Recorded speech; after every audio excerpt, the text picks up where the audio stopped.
আজ মঙ্গলবার 27 মাঘ 2026 সালের 10ই ফেব্রুয়ারি, মিথুন রাশি, মিথুন লগ্ন, জেমিনাই সাইনের জাতক জাতিকাদের আজকের দিনটি কিন্তু মধ্যম প্রকৃতির অতিবাহিত হবে।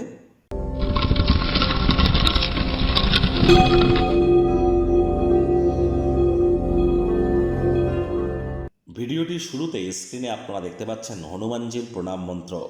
মনোজবং মারুত্তুল্য বেগং জিতেন্দ্রিয়ং বুদ্ধিমত্তম বরিষ্ঠম বাতাত্মজং বানরজিত মুখ্যং শ্রীরামদূতং শরণ্যম প্রপদ্যে।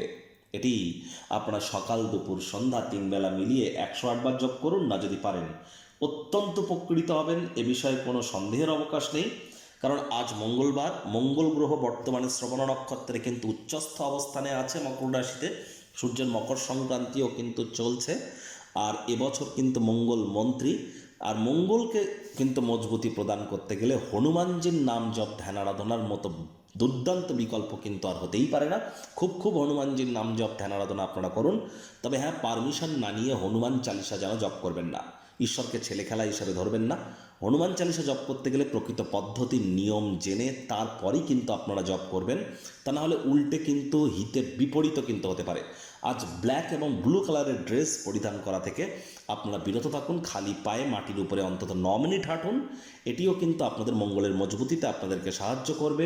একই সাথে আপনাদেরকে বলবো, আজ চেষ্টা করুন আপনারা রেড, ব্রাউন বা রেডিশ কালারের কোনো বস্ত্র পরিধান করবার। ভাগ্য মিটার আজ আপনাদের বলছে 5.5 আউট অফ 10 ভাগ্য আপনাদের অনুকূলেই থাকবে। অর্থ এবং কর্ম এবং পরিবার, এই কয়েকটি ব্যাপারে আপনাদেরকে একটু সাবধানতা অবলম্বন করেই চলতে হবে। শরীর মনে সতেজতা এবং তরতাজাই অনুভব করবেন। শারীরিকভাবে পূর্ণ সমর্থন আজ কিন্তু আপনারা প্রাপ্তি করতে চলেছেন। আজ অর্থগত ব্যাপারে ব্যয়বহুল একটি দিন, খরচ বাড়বে। পরিবারে যদি বাচ্চা কাচ্চা থেকে থাকলে তাদের স্বাস্থ্যের দিকে যত্ন নিন। তাদের স্বাস্থ্যগত কারণে কিছু অর্থ কিন্তু ব্যয় করতে হতেই পারে। নতুন উদ্যোগ পরিকল্পনার পাশাপাশি নতুন নির্মাণ কার্যকে আজ কিন্তু আপনারা পিছিয়ে দিন। চাকরিজীবীরা, আজ অফিসে কিন্তু আপনারা ভালো ফলাফল আশা করতে পারেন না। কেউ না কেউ কিন্তু আপনার সাথে বিশ্বাসঘাতকতা করতে পারে, যার কারণে সারাটা দিন সমস্যায় থাকতে পারেন। চোখ কান খোলা রেখে এগিয়ে চলুন। অবসরকালীন সময়ে অযথা যে কোনো প্রকার ক্রিয়াকলাপ করে সময় যেন নষ্ট করবেন না। কোথায় কি করছেন, কেন করছেন, কী জন্য করছেন, কিভাবে করছেন, কার সামনে করছেন, ভাবনা চিন্তা করে করুন। রাজনীতিবিদ যারা আছেন, জনসংযোগ বৃদ্ধি করুন। হার্ডওয়ার্কের কোনো বিকল্প কিন্তু নেই এ সময়। শিক্ষার্থী বিদ্যার্থীরা যে কোনো প্রকার পরীক্ষা প্রতিযোগিতায় সফলতা অর্জন করবেন। উচ্চশিক্ষার জন্য যারা বিদেশ যাত্রার কথা ভাবছিলেন, ভাগ্যদেবীও আজ আপনাদের পক্ষেই আছেন।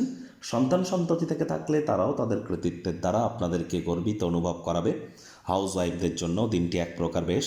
প্রেমিক প্রেমিকা, স্বামী স্ত্রী উভয়ের ক্ষেত্রেই বলবো, দিনটিকে যতটা সম্ভব রোম্যান্টিক করে তোলা যায় সেই প্রচেষ্টাই আপনাদের জারি রাখা উচিত। অবিবাহিতদের বিবাহের যোগ পরিলক্ষিত হচ্ছে। যারা প্রেমে পড়েননি তাদের জীবনে স্বপ্নের নারী বা পুরুষের আগমন আজ কিন্তু হতেই পারে। একটু প্রচেষ্টা আপনাদেরকেও করতে হবে। শত্রুপক্ষ, বিরোধী পক্ষ আজ খুব একটি শক্তিশালী থাকছে না। পরিবার পরিজন, নিকটে স্থানীয় ব্যক্তিবর্গ, বন্ধু স্বজন কারোর উপরেই জোর করে নিজের মতামতকে জাহির করলেই মারাত্মক ক্ষতি। পরিবার পরিজনদের উপর জোর করে নিজের মতামতকে যেন জাহির করবেন না।